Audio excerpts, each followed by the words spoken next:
Oh, okay, sounds good. We will one more time. Hello, how are you? It's a nice day here. How are you? Okay, we will start. Okay. 4, 3, 2, 1. Good afternoon in Seoul and good morning in Helsinki. Welcome to all to our webinar, Women in Tech Towards the Success Story of Gender Equality. We have, of course, this week had the wonderful news from Korea of the gender equality. Yo Sang-yoon, who won the Oscar for Korea once again. I hope I pronounced her name in a correct way in Korean. By the way, we Finns, we are not snobbish. We are so glad to arrange this event in cooperation with our good partner here in Seoul, the Korean Ministry of Gender Equality and Family. Therefore, we don't have live audience either, and 2 of our Finnish speakers are joining us online. Our goal today is to promote participation and leadership of women and girls in technology, science, and engineering. It is essential to bridge the gender gaps in digitalization and technological development.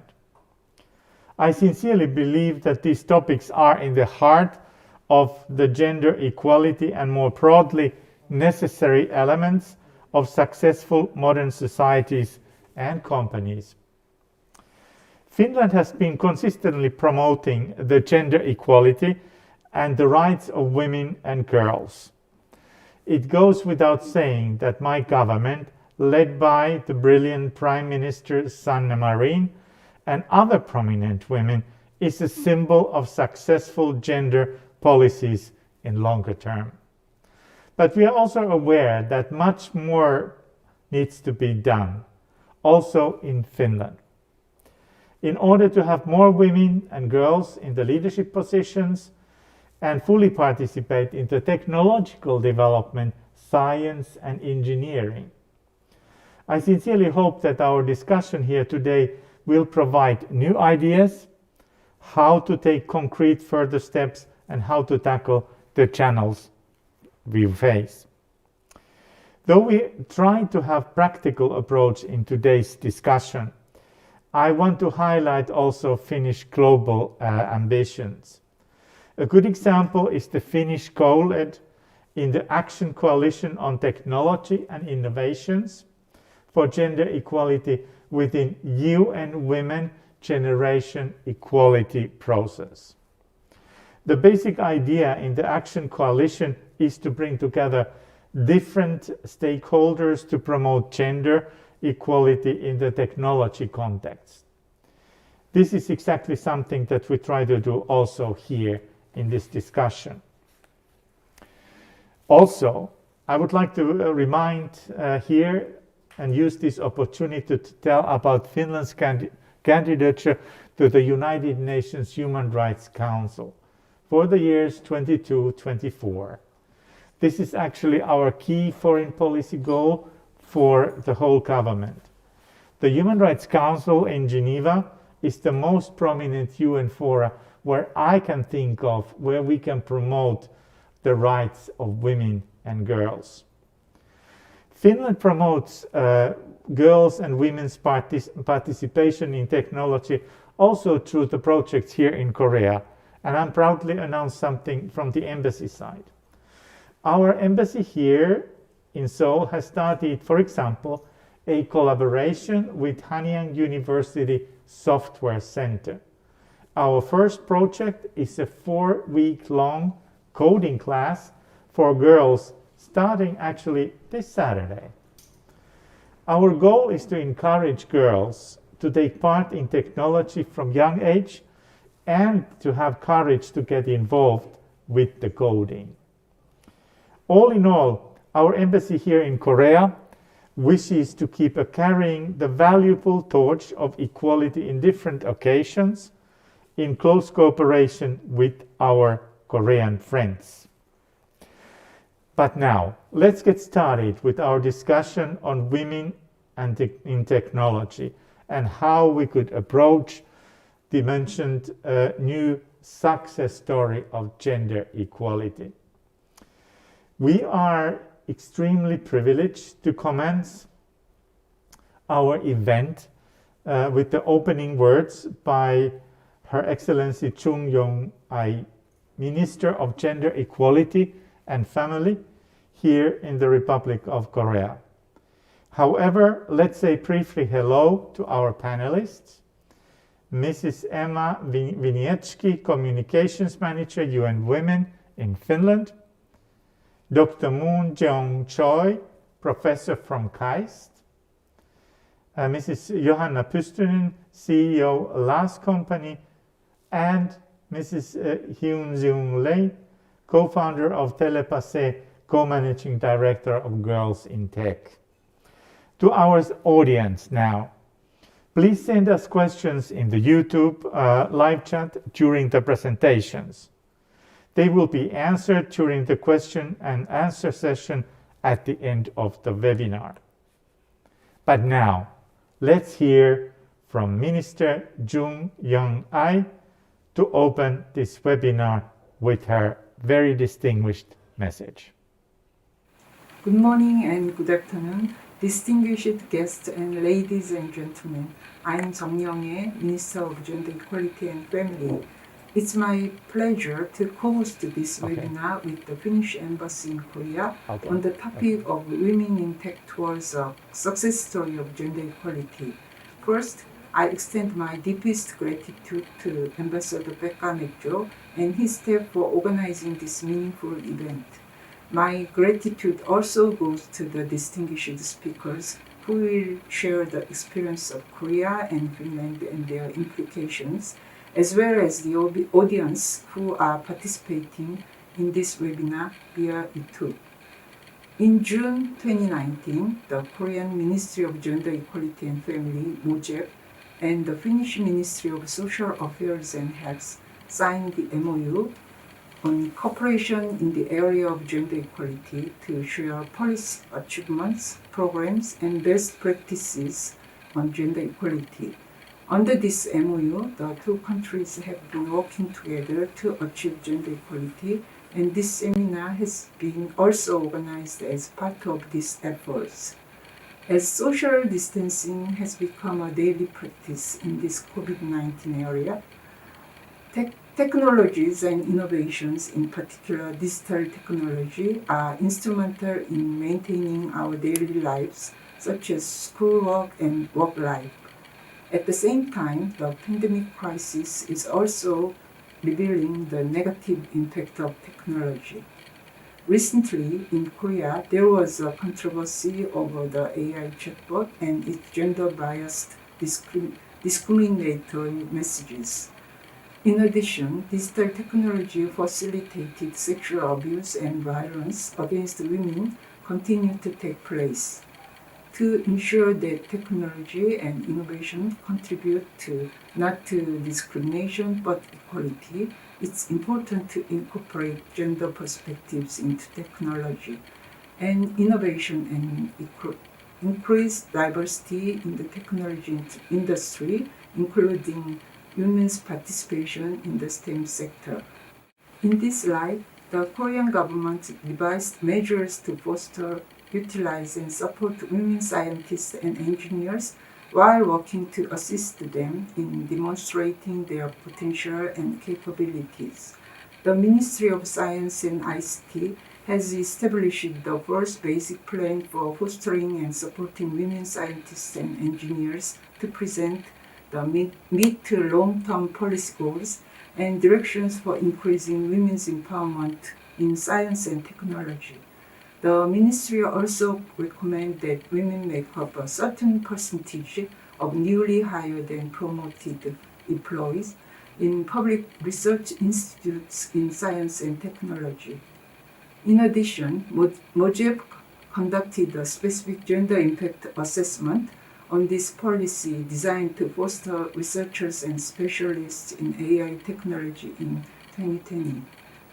To respond to technology-based gender discrimination and violence, Mujeko is also providing support to victims and illicit images through the Digital Sex Crime Victim Support Center. The distribution and spread of technology do not respect national borders. Therefore, international cooperation is essential to addressing the negative effect of technology while increasing its positive impact. In closing, I hope we can take an important step toward enhanced gender equality in the area of technology and innovation in this webinar through the Korea-Finland cooperation. I wish all of you good health and peace. Thank you.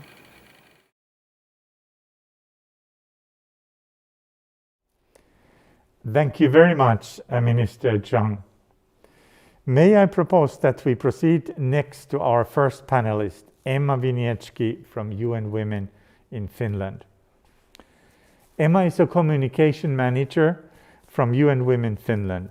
Emma's experience expands across several countries, including Finland, United States, India, Brazil, Kenya, and Tanzania. Over the past few years, Emma has focused her work and research on the role of technologies and digital tools for promoting women's and girls' rights. Emma has promised both to open global perspectives for us and to tell about the Finnish experiences in the field of women and technology. Hello, everybody. Can you hear me okay? Yes? Okay, perfect. First of all, my name is Emma Vinitski. I am the Communications Manager for UN Women Finland. UN Women is the United Nations entity for gender equality and women's empowerment, and UN Women Finland is the Finnish National Committee of UN Women. And I wanted to first of all thank you very much, thank the Ministry of Gender Equality and Family in Korea and the Finnish Embassy in Seoul for inviting me to be a part of this very important and timely event today. I'm going to open up my PowerPoint presentation and share it with you. Let's make sure it's working.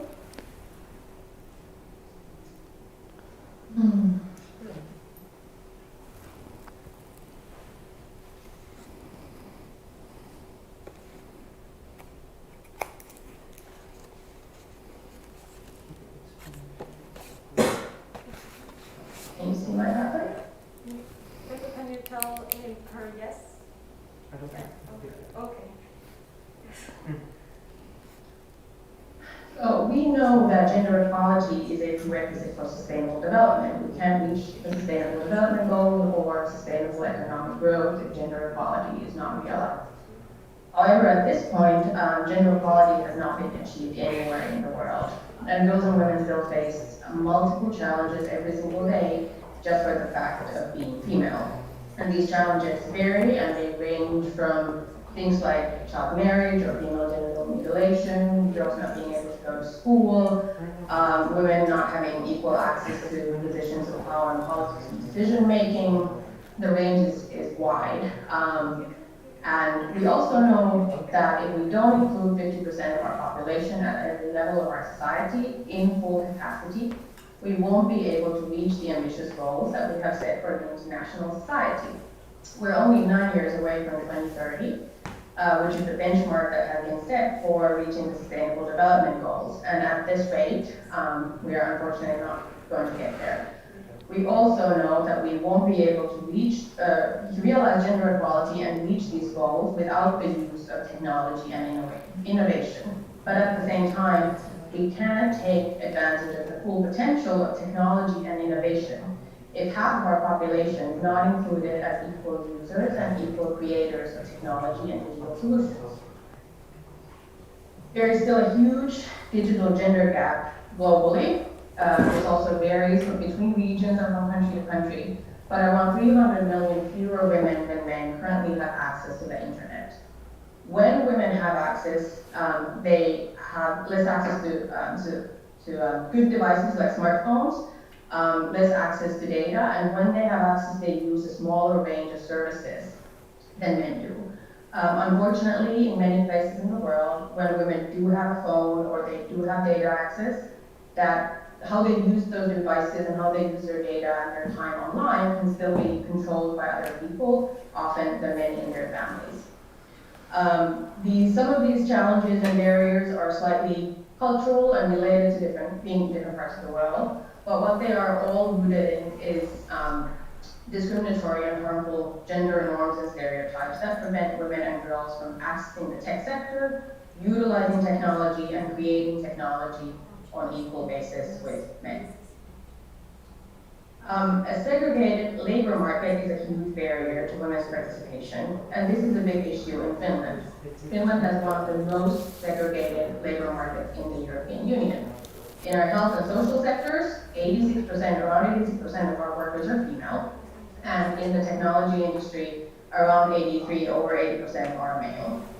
And while Finnish girls score with some of the highest scores in the EU in math and science, they, according to the PISA study, have the lowest level of interest of girls in all of the OECD countries to pursue studies in technology.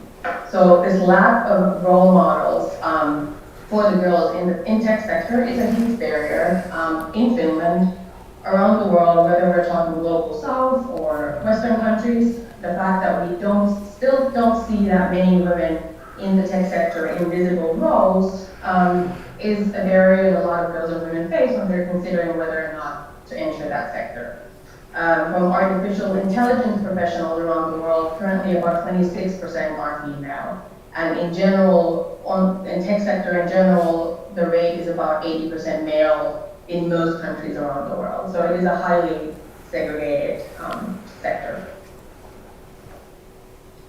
So how can we break down these barriers?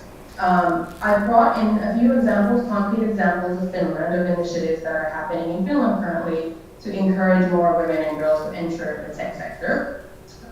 There is an initiative called Sinä Osaat, which in English would be You Can initiative, which familiarizes girls with technology and grows their confidence in their skills and abilities. And this is spearheaded by Oulu University of Applied Sciences and a company called Koulutusavaintiedot. Minmi-Kooda, or Women Code, is an initiative that offers free coding workshops for women and girls. Over 6,000 women and girls have participated in these workshops. And you don't need a background in technology, you don't need a background in the IT sector to enter these classes. The idea is to lower the bar and lower the threshold for women and girls to try out coding and get over kind of mental hump of maybe thinking that coding is more for boys and men than women and girls. Women Code is run by Finnish Software and E-Business Association and its member companies. And Women in Tech is a network that aims to encourage more women in technology and to promote the value of diversity, inclusion, and equity in technology. This network is maintained and housed at Technology Industries of Finland, which is a lobbying organization for the tech industry. So these kinds of initiatives send the message to women and girls that the tech sector is there just as much as it is boys and men's, and also tries to kind of make it a more friendly sector to enter for women and girls. Because for a lot of them, it might be a daunting idea if we know how segregated it still is. So these initiatives bring out role models, they organize trainings, they organize webinars, they organize coffee hours, these days mostly virtually obviously, but these are great ways to really break down some of those barriers and stereotypes around women and girls in the tech sector. I also wanted to bring in a few global examples that are kind of more related to, for example, what we do at UN Women. So, for example, in Kenya, with UN Women Support, Kenyan young girls in Kakuma refugee camp are learning coding, gamification, and computer skills.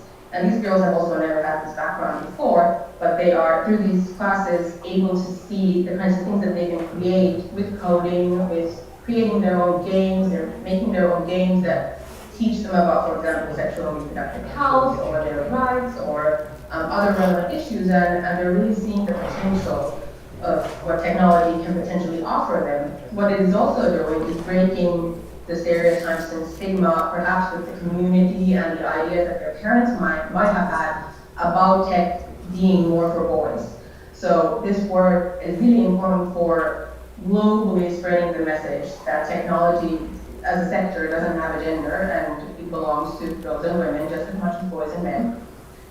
Young Women has an initiative called Buy for Women, which is a digital platform and marketplace for women farmers that offers them access to information about land rights, about crops, about farming, about current market prices. So it is simultaneously an economic tool for them to improve their farming, to improve their economic outcomes. But through using the platform and getting training for the platform, they're also obtaining basic digital skills. There are several initiatives around the world that are using crowdsourced digital maps where women can mark hotspots for violence, for example, and avoid those kinds of places where the risk of being attacked or abused is higher. This has been used in Egypt through a project called the RAS Map. And one of the things that UN Women's Innovation Unit has identified as a priority for this area of work is also developing a market for innovations that advance gender equality. So we also need to demand, we can use technology, we can create gender equality and help us accelerate our pace of getting to that gender equality goal that we've set for ourselves as a global society. And we can help create a demand and a market for those kinds of technological solutions that help us get there. I'm going to tell you a little bit about a new initiative from UN Women called Generation Equality, where Finland is also very heavily involved. And the purpose of Generation Equality initiative is to accelerate progress towards the gender equality goals and aims that we have.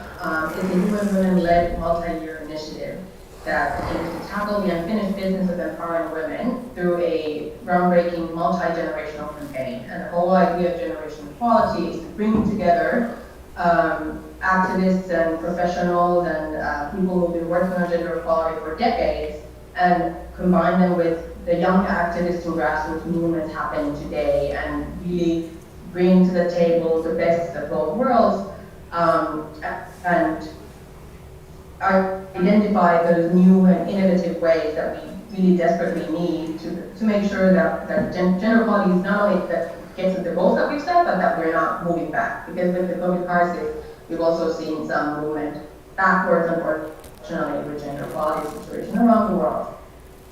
It brings together Generation Equality, it brings together UN agencies, government, civil society, grassroots movements, activists, academia, and the private sector to really focus on how we can speed up our progress towards gender equality. We know that we can't achieve the SDGs and our global goals for gender equality without harnessing the full potential of technology. And therefore, one of the so-called action coalitions under Generation Equality focuses particularly on the role of technology and innovation. Each action coalition has certain entities and governments named as the leads for those action coalitions, and Finland is one of the leads for the Action Coalition on Innovation and Technology. And Finland has,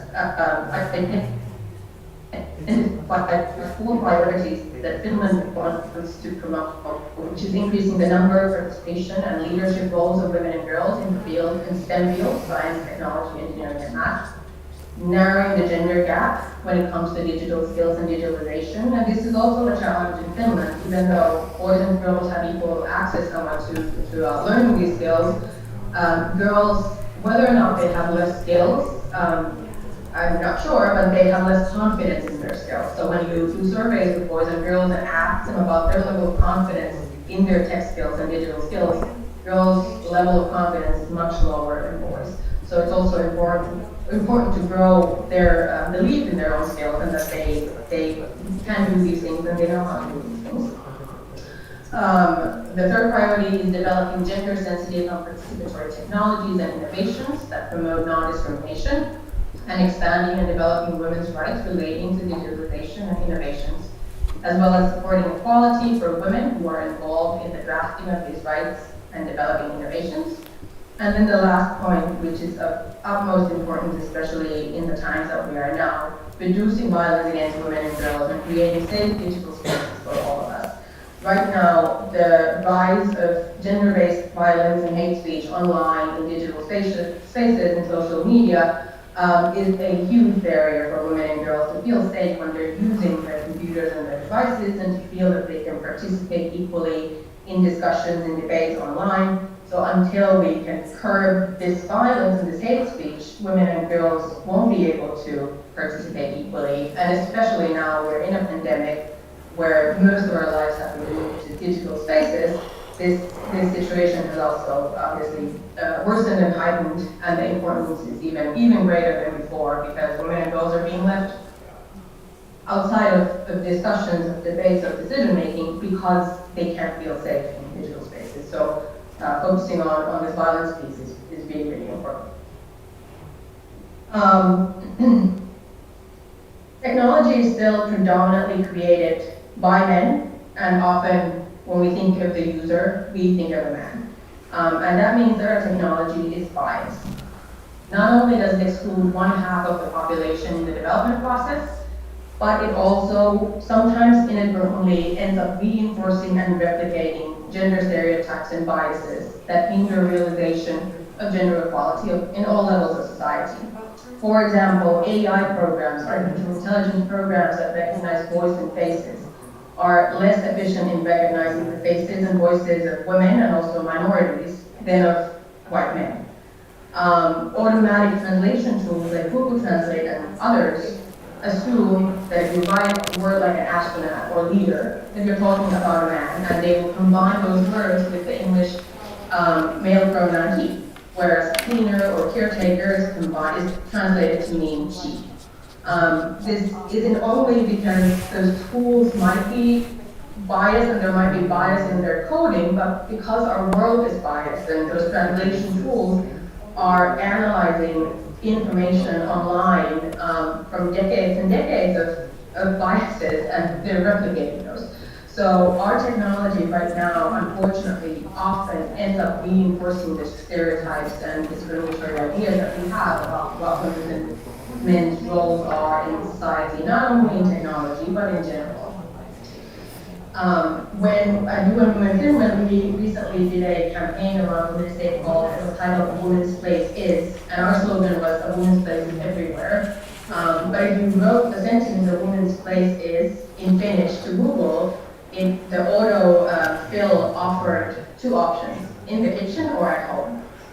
So when these kind of messages are constantly sent to us, it is no wonder that we have these very deeply rooted ideas of women's and men's roles and places in society, and we can turn it around and we can use technology as a tool to break those stereotypes, and that is exactly what we have to do. The more inclusive and diverse our tech field is, the more inclusive and diverse the solutions will also be. Because the more of different people from different backgrounds we have creating technology and creating tech solutions, different people's perspectives and different people's needs and rights and priorities will be included. Women's inclusion as creators of technology, it's not just a question of a moral imperative.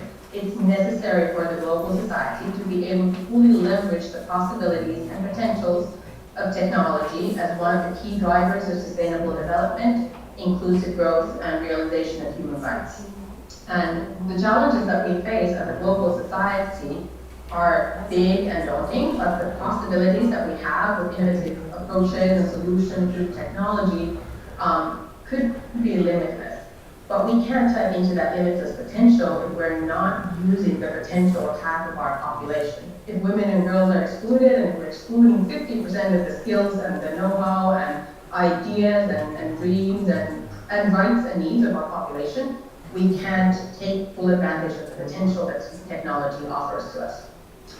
And women and girls need technology to thrive and to participate and to realize their rights and voice their opinions. But I think that the technology industry needs women and girls even more. Because without their input, we're only taking advantage of maximum of half of what technology really has to offer. And that is definitely an injustice to women and girls, but it's also a terrible waste of potential. And I think it's a waste that we can't allow to happen. Thank you.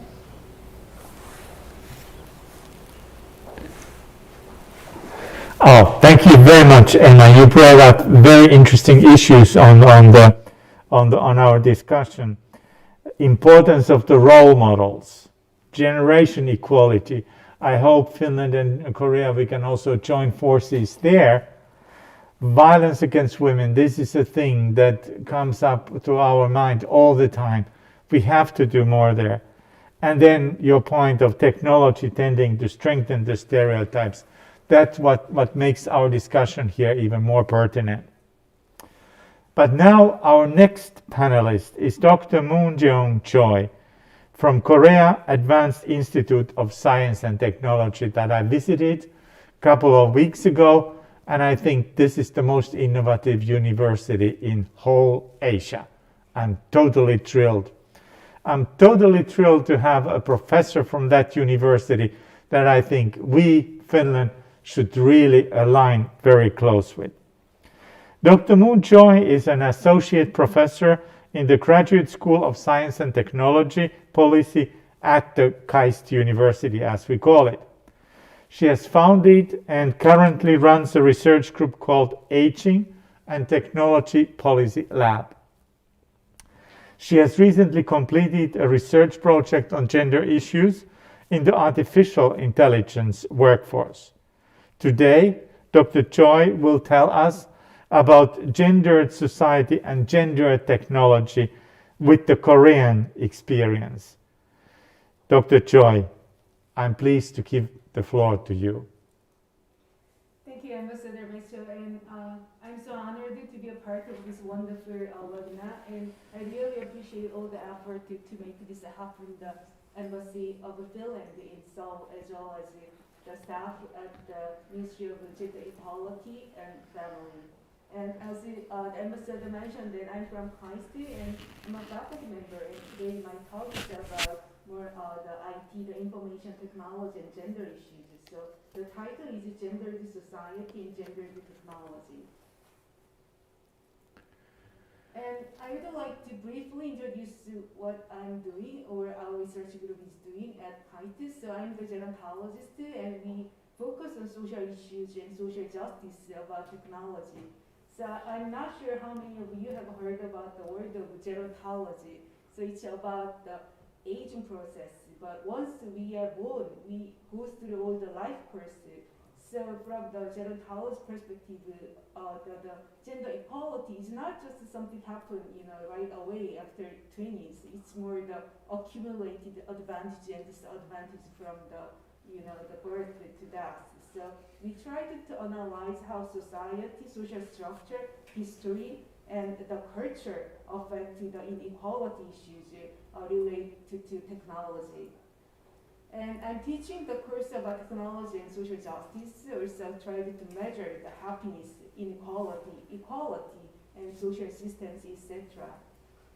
And when we think about the inequality, I feel this is very important information. I guess many of you have watched the YouTube video about if the world were 100 people. This is more about the developing and developed countries. These days it's less developed countries. But there are people around the world, about 50 women and 50 men and older generation, etc. But when we translate the real world into the digital world, the reality is quite different. So there are people who don't have any access to the internet. So it means that they are invisible on the web. And when we think about the ages, the groups, there are people under 14 and people over 65, they have less access to the internet. So on the website and the internet world, they are less visible. And when you think about the gender issue, it's obvious that there are 50 are women and 50 are men. But when you think about this issue in the digital world, women are less visible. So this is the issue about inequality. So technology is not just something like objective or scientific, something out there. It's a reflection of the real society. So I mean that technology is social, the product. It's a reflection of what we think, what we value, and what we believe that's translated into the digital world. And when you think about the Korea and Korean experience, as you know that Korea has experienced the rapid economic development. This is the graph about the GDP per capita since the Korean War until the 2017. And I would like to emphasize the period that between the 1998 to 2006, after the IMF, the economic crisis, there's a rapid growth of the economy. The important driving force behind this economic growth is the information technology. Korea has become one of the leading countries around the world to lead the information communication technology. And I think it's very important to think about how this digitalization and transformation affected the people's lives.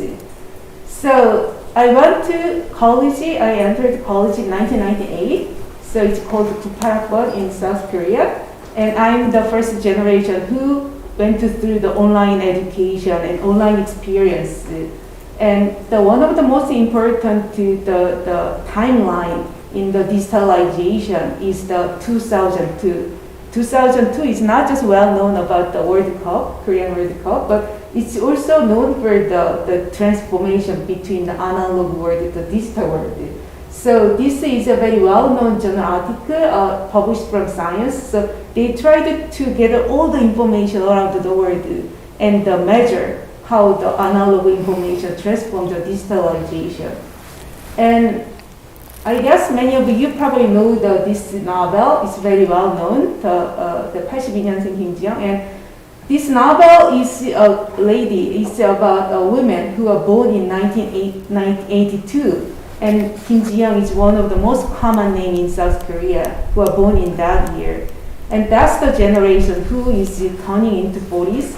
And they are also went through the digitalization 2002 because that's the year that they went to college. So when we think about the digitalization and analog and digital world and gender equality, it's very important to think about how social structure has been changed and the benefits and resources, how they are equally distributed across the groups by gender, age, disability, etc. So the UNDP has developed the index. It's called the Gender Inequality Index. So we love to rank, right? We rank all the countries who are the top one and who are the bottom. And based on this Gender Inequality Index, Korea is pretty good. It's top 10%. It's 11 because Korea GDP rank is about 12 something. So it's pretty doing well. But when you think about the economist, the gross selling index, the results are quite bad. It's the bottom. Why there's a difference between these two different indexes? Because it depends on how it's measured. About the UNDP, the Gender Inequality Index, it's very basic things. It's about health issues, the mortality, the maternal mortality, or the female male population with at least secondary education. That's the middle school. So when you think about basic things, Korea seems to be quite doing well. But when you think about the progress and about the leadership, it's not.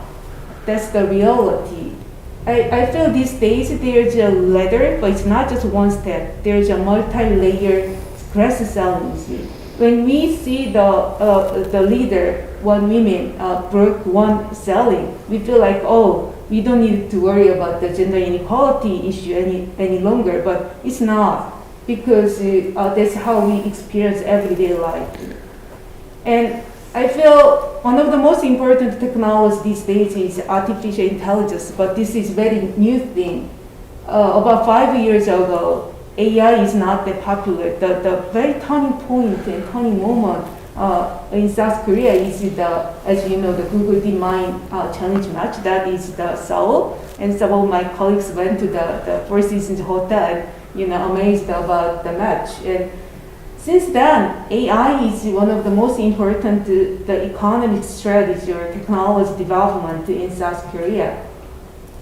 And AI started to affect everyday our lives, from the automobile driving, from the job application, and even the child abuse the prevention system, from the private to the government sectors.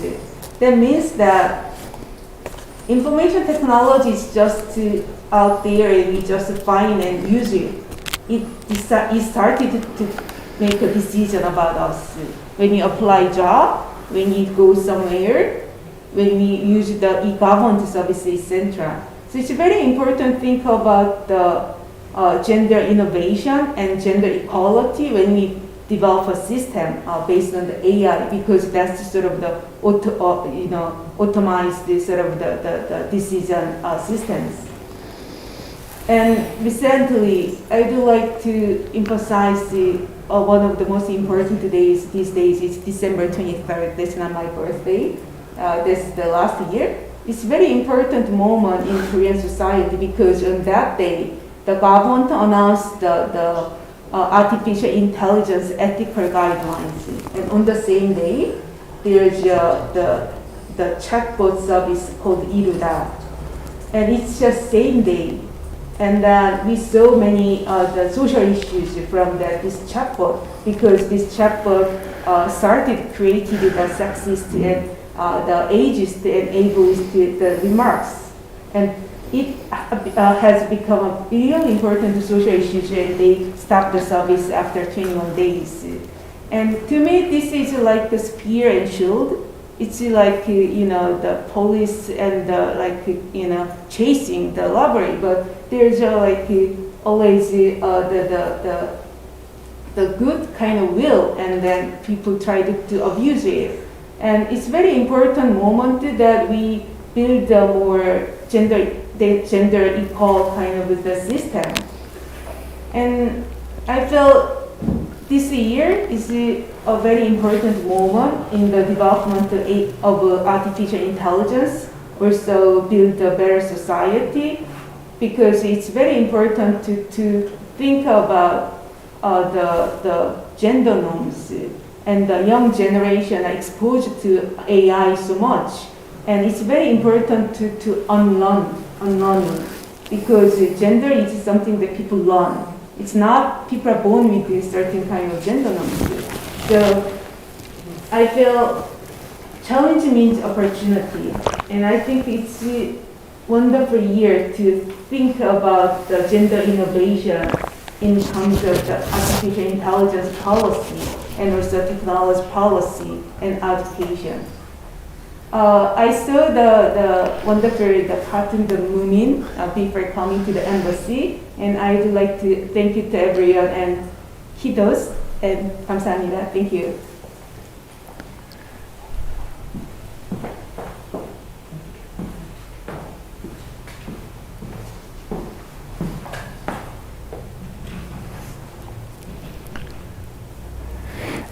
Thank you very much, Dr. Joy. You brought up so many interesting issues here on our discussion. Invisible people, you were talking about people without internet. I've always said that the biggest violation against somebody's human rights is that if you are invisible, because that means that nobody sees you, nobody cares about who you are, what your rights are, where you are placed in the world. So the focus on this invisibility is really key. That opens up also the discussion that we are having here. You interestingly point out also the changes in the social structures, and that how it impacts in everything, how we see the gender also. Technology, you mentioned, is also a social project. That's the key also to get more concrete in what we are talking about it. I would be really interesting to, I didn't have time to follow, but where Finland stands in this glass ceiling index, because that is really something different, as you pointed out, that we may very conservatively look at what equality is, and so we need to have different sort of like ways to determine that. And of course artificial intelligence, and you pointing out that yes, that's a thing that we really have to think about the future also, that we handle that also carefully, that we are not making things worse in the terms of gender. But Let's continue then to our third panelist, Johanna Pystynen, CEO from LAS company in Finland. In 2012, Johanna joined Finnish IT company Vinitski as Human Resource Director and was tasked with creating an advanced human resource management model. Vinitski, we in Finland know, is a 3-time winner of the Best Workplace in Finland, Best Workplace even in Europe in 2016, and rated among Fast Company's global Best Workplaces for Innovators 2020 list. Currently, Johanna works as the CEO of Vinitski's subsidiary LAS company. Johanna here today will tell us about innovative company level experience and the model leadership as a service, how to treat your employees as internal customers. Please, Johanna, the floor is yours.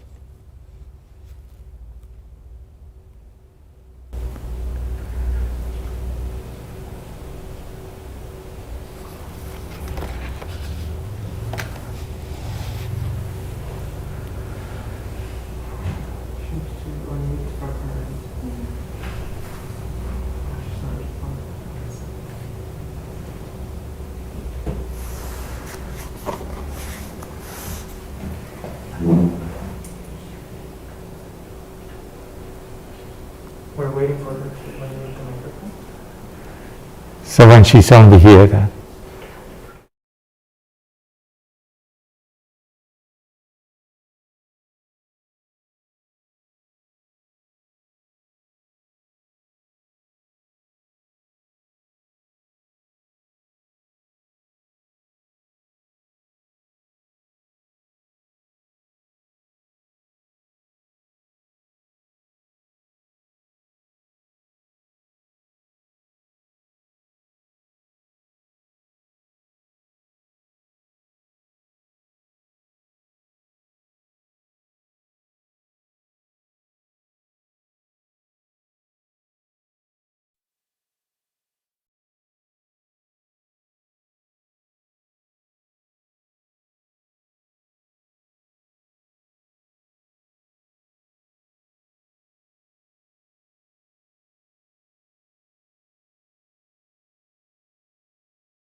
Opportunities amongst our employees.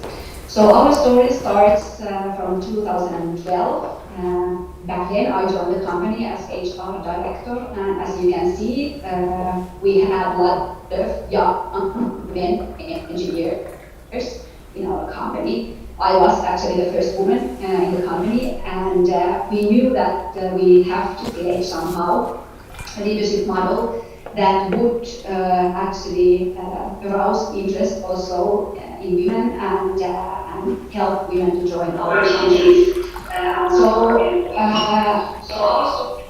So I joined the company and we started to create this model, and we decided to start thinking our employees as internal customers, because we were growing all the time as a company quite fast, and we started to have employees with different needs and with different backgrounds. And quite soon we noticed that one model doesn't fit anyone anymore.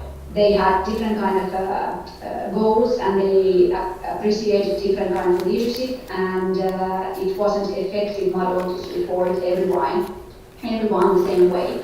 So we decided that with this internal customer perspective, we probably could get better results and create more equal opportunities for everyone.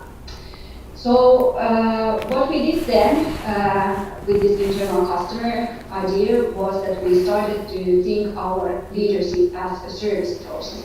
So we were asking, what if HR could provide services to people? Could sales team provide services to our employees? What about employees working inside the company? Could they provide support and services to each others? And could we actually create this platform the kind of internal marketplace where people could choose their support based on their individual needs and make decisions about what services they would like to use.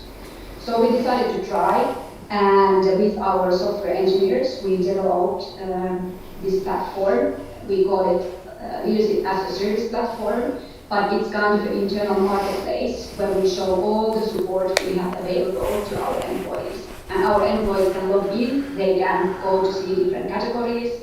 We have well-being services, we have competence development services, we have career support services, and so on. And they can see all the support available, and then they can make choices based on their situation. So they are the ones who are the active consumers. They don't wait anymore passively that their manager notices their challenges and offers them support. Instead, they have all the opportunities available and visible, and they make the decisions. And we have about 150 services available nowadays. We don't do anything before we see that there is a need for that. So if people don't order those services, we don't put any money and energy on those areas. So this is kind of also a platform for making experiments, trying different services, understanding what is working and what is not, and also deleting those services that are not powerful. And here you can see some of the services we have available. And these are, for example, used amongst people who have families, who are living with families. We offer support if they have children sleep challenges. They also have their own sleeping schools available. We have different online courses. We have external service providers like this Volunteer, which is an online support service, and they provide support to our employees. We have mentoring courses. We have a lot of services provided by our own employees, so they have some kind of customer or technical skills, and they make it visible in our internal marketplace and offer this support to their colleagues. So in Finland, we have at the moment 80 service providers. That means that every support function offers services to our employees, but also a lot of employees are there working as service providers. And of course, their job, it is something that they do, in addition to their normal working role, they are really keen to do that. They are willing to share their competencies and help their colleagues to succeed. And we also use this for these just engaged people to the community. So, for example, Sushi course is something that is one of our employees is providing to others just to help people to get to know each other and so on. But altogether, 150 services available, and employees are the ones who choose their own support. And this way we change the whole idea of how leadership is done. Not pushing everything from the leadership level, guessing what people would need and believing that those decisions are right. Instead, we are all the time exploring what people need today. And if something happens, changes in environment, COVID of course is an extreme example about that. It might be that those old models that we had here don't work anymore. So then we try something else and start to understand what is working today after these changes to these people. So it's kind of helping us to do this continuous development also, and also getting rid of all the waste that comes when we have models that are not working anymore. So that is kind of an effective way to do leadership. We also use data to support people to choose right services. So we have, for example, competence development surveys here. They can answer to different questions about pedagogical capabilities, and then they will get suggestions about the services they could that would be useful for them based on their own results. So we have well-being questionnaire or survey there, we have competence development survey, we have employee engagement survey and different kind of pulse surveys, and all the data helps individuals to understand the context helps them to lead themselves and make better decisions, and also then the data always leads into an action, so they always get suggestions. The AI behind this tool is understanding all the time better and better what kind of support would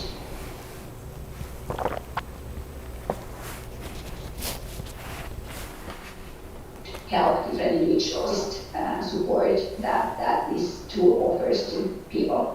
And we also reflect the data in HR. So every 4th month we will look at the results, because when people use these services, they also are asked to evaluate the usefulness and experience of the service.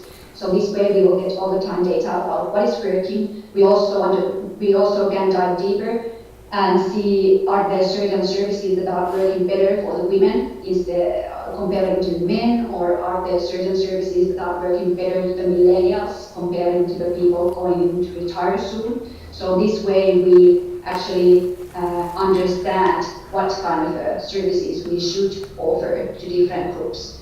And then also if we have 1 or 2-star services, then we know that those are waste for the company. Let's stop them, let's take the resources out and focus the resources to the things that are working. So this is kind of a model behind the last ideology. So this was shortly my presentation about this model. I think the timing is right, so now probably we have time also for the questions. So let's give the turn to the embassy. Thank you. Thank you very much, Johanna. That gave us lots of ideas for thought for a further discussion. We are maybe later on towards the end of our discussion, we are going to hit the hot topic here in Korea, the chaebols, and how to break the gender issue in chaebols. That would interest me in great deal. But before that, the 4th and last speaker, Mrs. Hyun Seung Lee, co-founder of Telepassé, a co-managing director of Girls in Tech. Mrs. Hyun Seung Lee is a co-founder and COO of the Telepassé, a digital agency. Recognized for her contribution in development of software industry, she received actually an award by Ministry of Science and Technology, Information and Communication just recently in 2020. She's also a co-managing director of global non-profit organization Girls in Tech, Korea chapter, focusing on engagement, education and empowerment of women in technology. Mrs. Lee will give her presentation with the title, Dream Big, Advocating Half the Board. Please, Mrs. Lee, I would like to hear from you now. Thank you for the kind introduction. Dear esteemed guests, I'm here today to share with you some of the work that we do at Girls in Tech, with some insights that I have gained over my 7 years of running my business. So shall we get to it? Dream big, advocating half the board. What exactly comes to mind when you think of tech? Silicon Valley, coders, computer scientists, the big 5.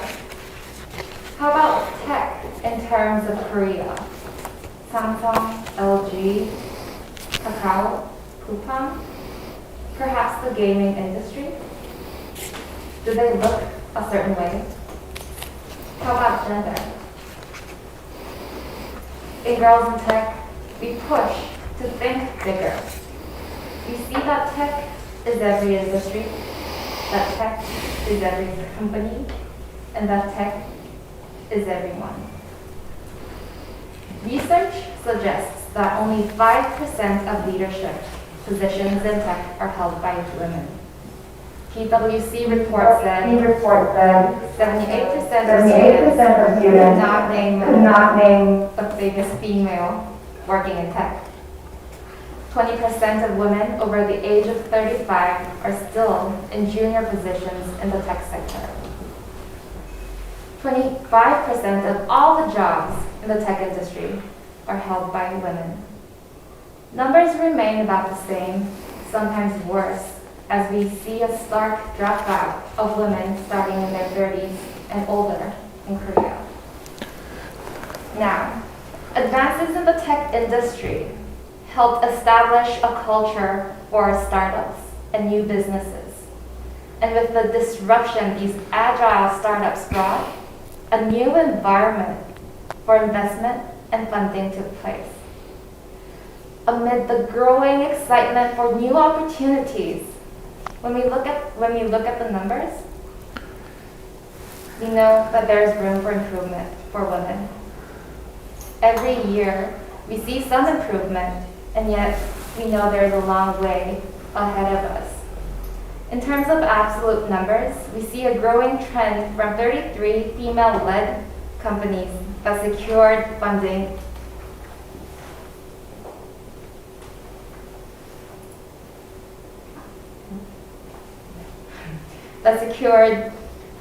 in 2018 to 54 companies in 2020. And the percentage of the total investment amount from 2% to 8%.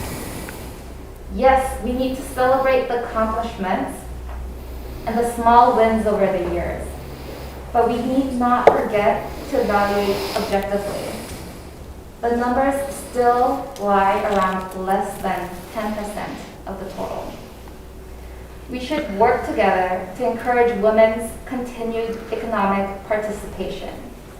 Korean technology has become prevalent and recognized around the world, and yet Korea's gender pay gap is the highest among OECD countries.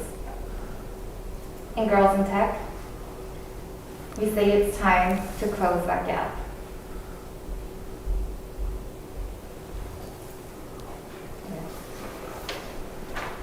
Let's dream big. Just like Africa's first woman president, Ellen Johnson Sirleaf, said, if your dreams don't scare you, they're not big enough. On behalf of Girls in Tech Global, I introduce to you our campaign called Hack the Board, 50-50 by 2025.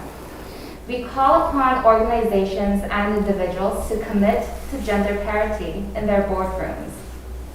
For that dream to become a reality, we ask both genders at the corporate top to recognize the importance of gender parity and gender diversity, not just to support women, but as McKinsey and Company report finds, gender diversity is correlated with both profitability and value creation. We also encourage all of us to commit to gender parity. To achieve that, at Girls in Tech, our mission is to provide experiences and educational opportunities for all us to be, 1, inspired to pursue our dreams, 2, to be empowered to be our best selves, 3, to be connected to a supportive community, 4, to be prepared to pursue modern careers, 5, to be confident throughout the journey. We are deeply committed to building the diverse, inclusive, and equitable workforce that the world needs.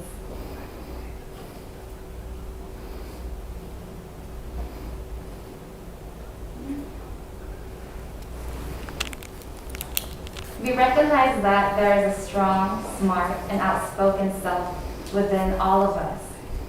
We want to excel in our work and be confident in our fields.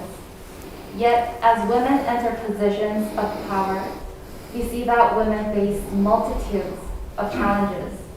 Research shows that likability and success are negatively correlated for women.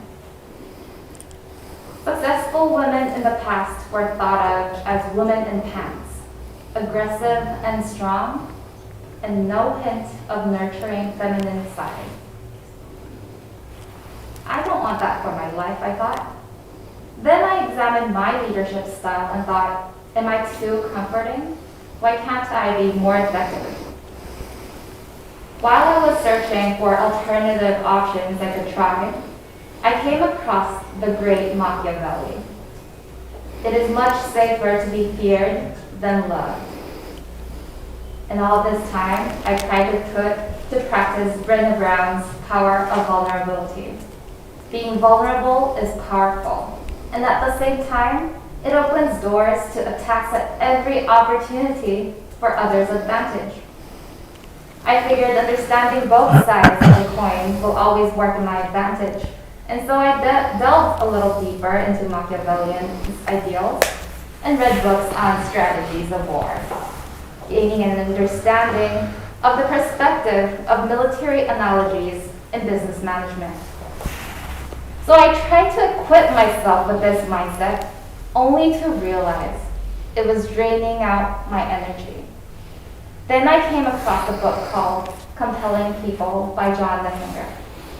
As our societies become more civilized, we are in search of different leadership styles. And he claims the importance of finding the right balance between strength and warmth that fit you.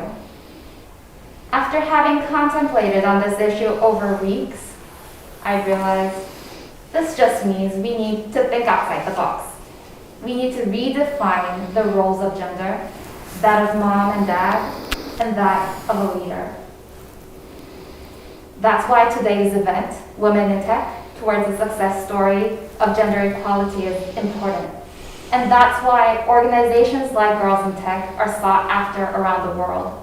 As we engage in more discussions across the globe to raise awareness, to increase access to tech careers, to increase the visibility of female role models and mentors, we are hopeful for the years to come.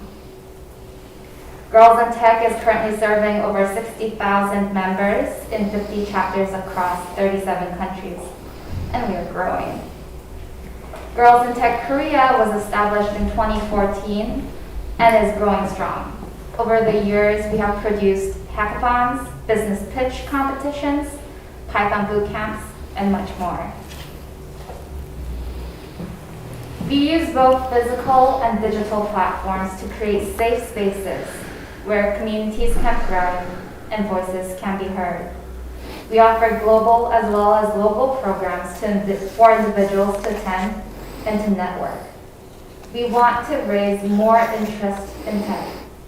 We want those who started their careers in tech to thrive and to step up to management and leadership positions. We want those in leadership positions who want to give back to the community to have the opportunity to do so. We want to raise the level of financial literacy and encourage growth mindset required to be able to start a business, secure funding, and thrive economically.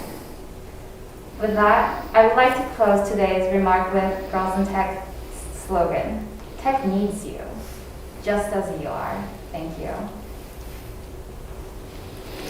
Thank you very much. What a nice phrase you have at the end, "as you are." That's it. That's with everything. No need to change yourself. You should be accepted and taken, included as you are. I think we have had here today a very versatile combination of different points of views, very interesting presentations by our panelists.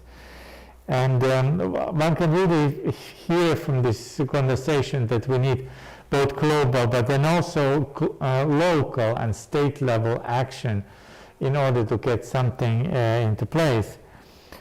And what really strikes me also through all of this discussion is that the individual companies really need to do a lot. So it's easy always to start from somewhere else, but if you don't start with your own company, then maybe whatever you want to achieve will not be done. And then one can say also that there are individual companies here listening to your stories, that some companies are actually doing also pretty okay. But so they have to be these role models that were sought after in the beginning of our discussion. And all in all,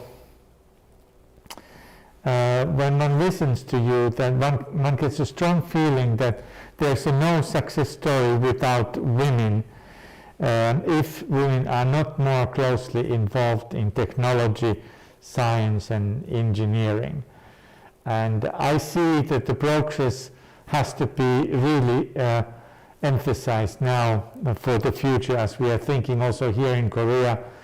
You are living already almost in the future, so the time is right now.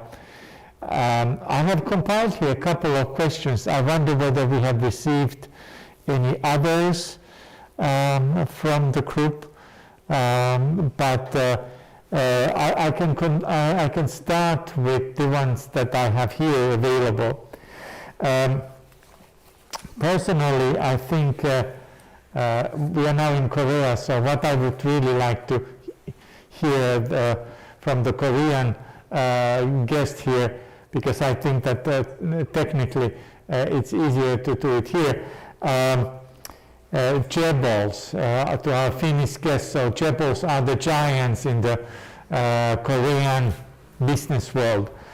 I just recently, this week, visited one of the chaebols, namely LG Chem, and I noticed that they had this local that they had 3 different sort of like main goals or strategies. One was innovative sustainability, and underneath that it was stressed making a positive contribution to the society.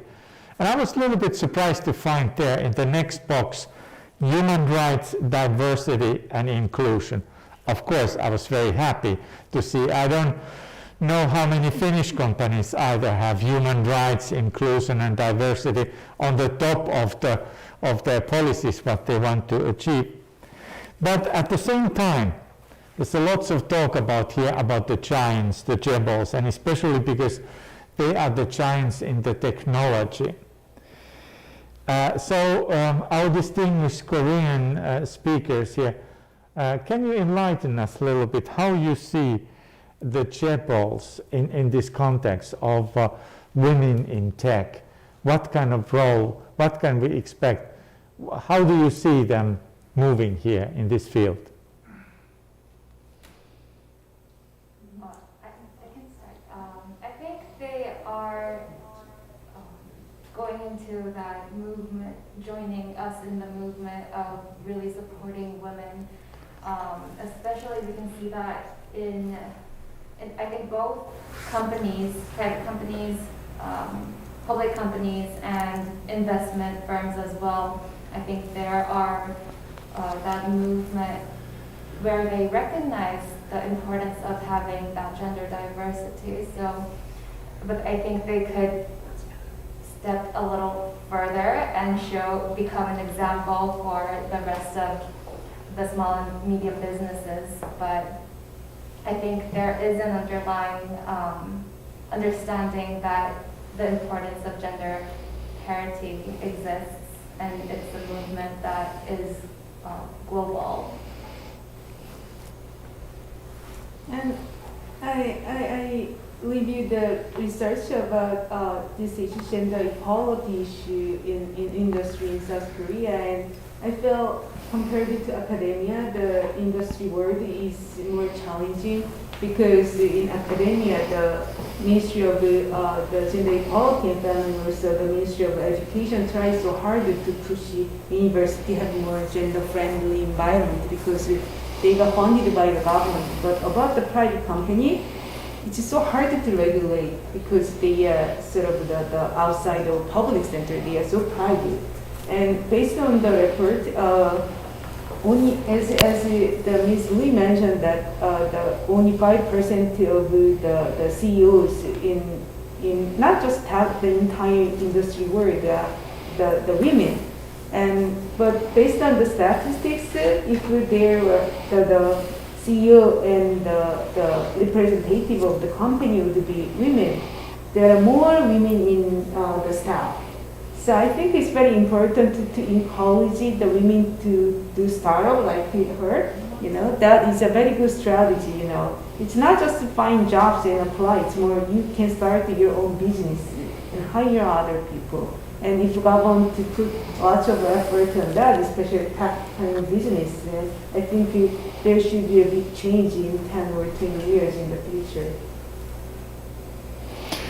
Yes, very good I also see that the current companies some of the companies are really taking the lead and making the change. However, when I think I'm this age, and I think that I recently said in an interview here that I'm really glad to be born in a country where we have also had wise politicians who have made the changes happen. I would say made the changes happen. You cannot ask in some questions, is it good or is it bad? You just have to make it. And that's why this question about the glass ceiling, so that glass has been broken in Finland several times, and I'm so proud of that. Here in Korea, then, we talk first about the companies, but then if we talk about the policies, the current political scenes, policies, so what do you feel should be the priorities, whoever holds the political power here, to advance the women's position in the technology related field? And what so from policy point of view, where do you see from the policy point of view the biggest challenges? And then, because you were in that one index also quite high up, so maybe you can tell also something where you have succeeded, or you feel that you have succeeded. I have thought about that issue a long time, and I think it's very important to have some consensus about why diversity is important in every area. Because government usually put goals like 25% should be women or 10% or etc. But I feel if people don't understand why it's important and why diversity is important and it's just goal, maybe they can push and maybe reach goal like 10%, 20%, but without truly understanding, it's harder to go forward. So I think the in public sector and in other area too, it's very important to invest to develop a good education about gender equality and why it's important. And also, especially younger generation, I keep saying the unknown gender, because when you think about gender, it's a social structure, unconsciously and consciously.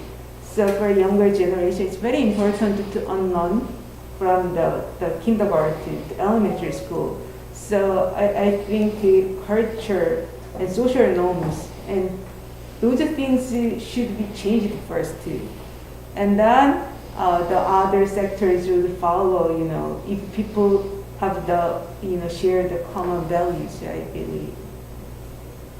I think when you mentioned about education, I think I agree largely in part because yes, policies are important in order to give that space for an opportunity for women to take on a role that we haven't had the chance for a historic amount of time. But at the same time, what I see is that women take a step back and they don't trust or they don't have the confidence to step forward.